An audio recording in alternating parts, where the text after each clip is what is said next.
No more sit at home in Southeast. The sit at home has ended. No more, army declares. Make sure you watch this video. Make sure you watch this video to the end. Please share this video now. Share this video now and drop your thoughts. What you think about this video. Thank you. Sit at home has ended in Southeast, says Coas. The Chief of Army Staff, Lieutenant General Taoreed Lagbaja, has said the sit-at-home order enforced by the indigenous people of Biafra across the Southeast state has ended. IPOB in August 2021 commenced the sit-at-home order to demand the release of its leader, Nnamdi Kanu, from prison.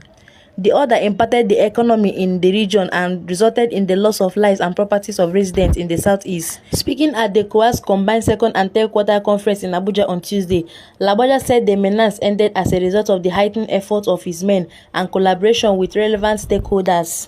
He said, "We have equally heightened our efforts in containing criminalities perpetrated in the Southeast region by the indigenous people of Biafra and Eastern Security Network. Through Operation Udoka, our troops have, in collaboration with our relevant stakeholders, put an end to the infamous sit-at-home order that has almost crippled socio-economic activities in the region. Law-abiding citizens of the region now go about their businesses and everyday life. Similarly, our joint efforts with various government agencies have quelled attempts by criminals to disrupt economic activities in the southwest region." Lagbaja also revealed that the activities of Boko Haram and other terrorist activities have been curtailed, adding that residents of the troubled state had commenced commercial activities in the state. He said, "It is heartwarming to note that our activities in Operation Handi Kai in the northeast have effectively curtailed Boko Haram and other terrorist activities in the region. Overall, our efforts have resulted in the large-scale surrender of members of the terrorist groups and the submission of a large cache of arms and ammunition. The good people of Borno, Yobe, and Adamawa State are steadily picking up their livelihood as the military, in collaboration with the government, is helping to restore governance to the hitherto deprived areas."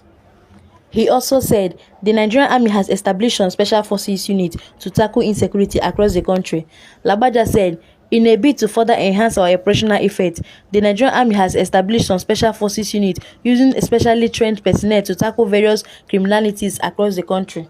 The special forces units have continued to record impressive performances through intelligence-led operation and the use of special equipment. As we continue to procure and induct more sophisticated platforms and equipment into the various theaters as force multipliers, I charge field commanders to ensure the maintenance of these platforms and equipment to prolong their lifespan and enable the nation to optimize its investments." He promised that under his watch, the welfare of troops and their families would be given priority.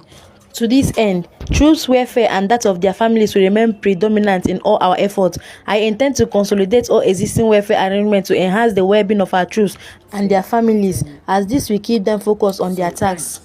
In addition to providing befitting living quarters for our personnel, we have ensured the newly introduced affordable home ownership option for all soldiers scheme, designed to provide affordable and high-quality post-service